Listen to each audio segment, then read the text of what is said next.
Joe Harrogate's Wellness Wednesday with O'Connor Chiropractic, optimising the health potential of every family through chiropractic care. Now, Dr. Jason, if we can start by asking you, how did you become a chiropractor? Well, it's interesting. I didn't really know what chiropractic was. I'd love to say I went from a 5-year-old I was destined to be, but now I was into sport. I loved rugby, and I looked at things like physio or looking at sports and coaching, and I actually looked at being professional in rugby. So I actually got to a good standard, played at Leicester Tigers at the academy.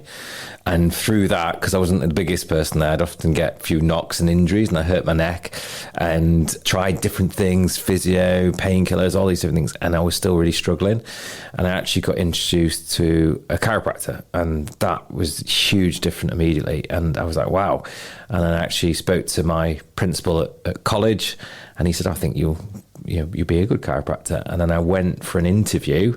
This was at the Welsh Institute of Chiropractic, and the chiropractor actually interviewed me. He was the chiropractor for the All Blacks. So for me, they were like gods, Sean Fitzpatrick, Zinzan Brooke, it was that team. So I was like, oh yeah, that's something I want to get into.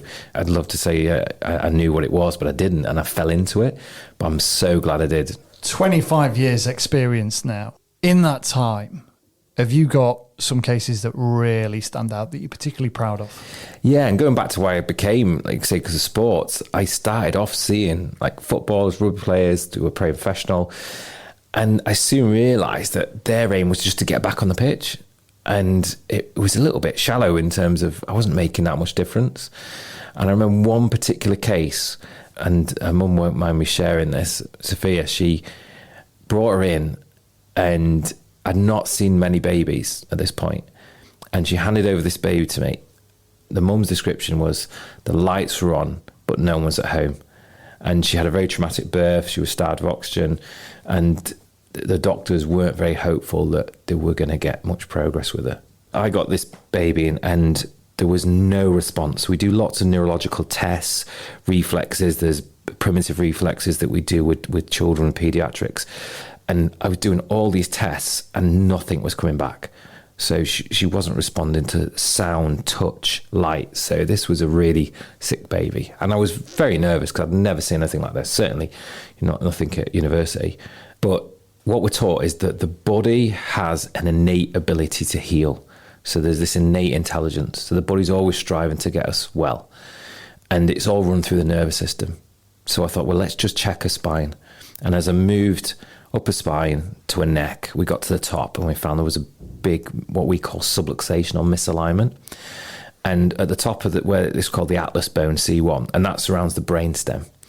So all the cranial nerves come off the brainstem. So I thought straight away, there's potential that we could reduce stress off this and maybe get it functioning better. So quite nervously, I admit it now, because I didn't have the experience, we started to make adjustments to it. Immediately we started to get change. She started to respond to light, to touch, she would start turning, and mum was saying she was responding to the toys that she wasn't before. She was getting the loud flashing light toys to try and get a nervous system or just motivated from it. And we were starting to get those changes, those responses. And to cut a long story short, she's now a teenager, and she came in to see me the other day and she asked me how I was.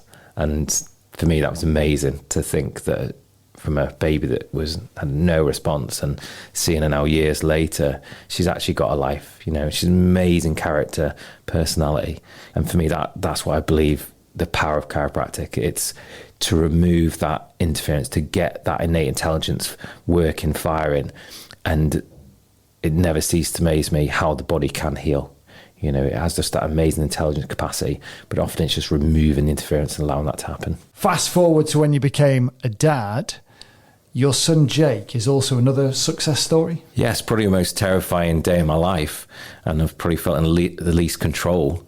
I think many dads have felt this helpless when your wife goes, into labour, and everything was going great. It was everything going to the plan and the birth plan, and my wife was getting ready for a home birth, and I remember she was doing fantastic. Wasn't on any painkillers, and the head was sewn, so she was starting to get to the stage where it was pushing, and we're at home.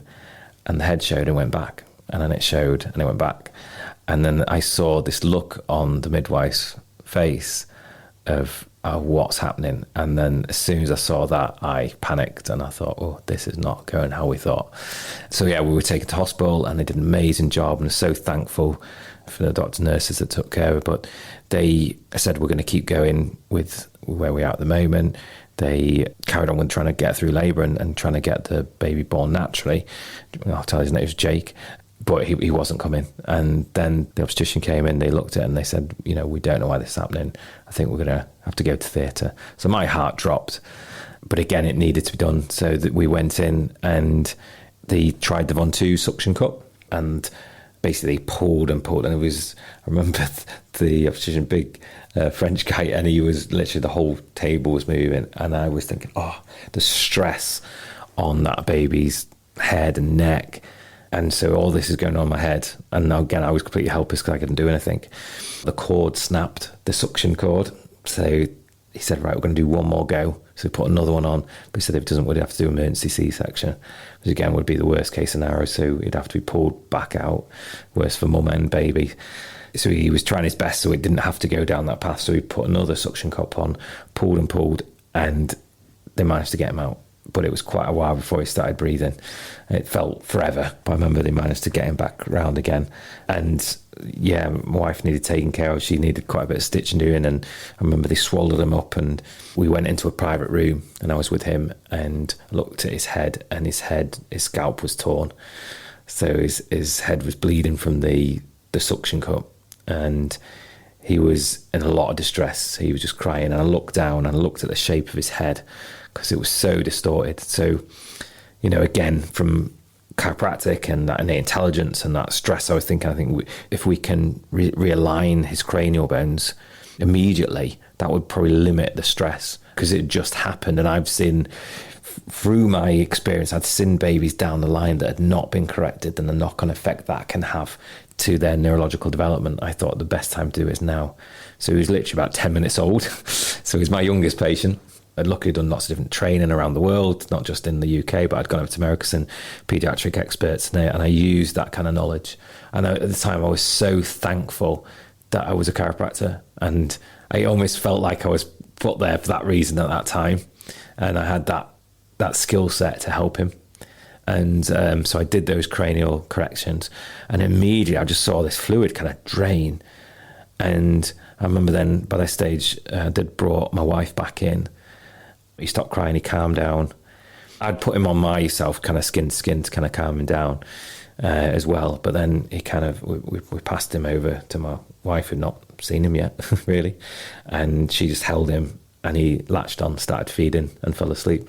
And it was just amazing. And, you know, he's done fantastic, and cranial issues, they went.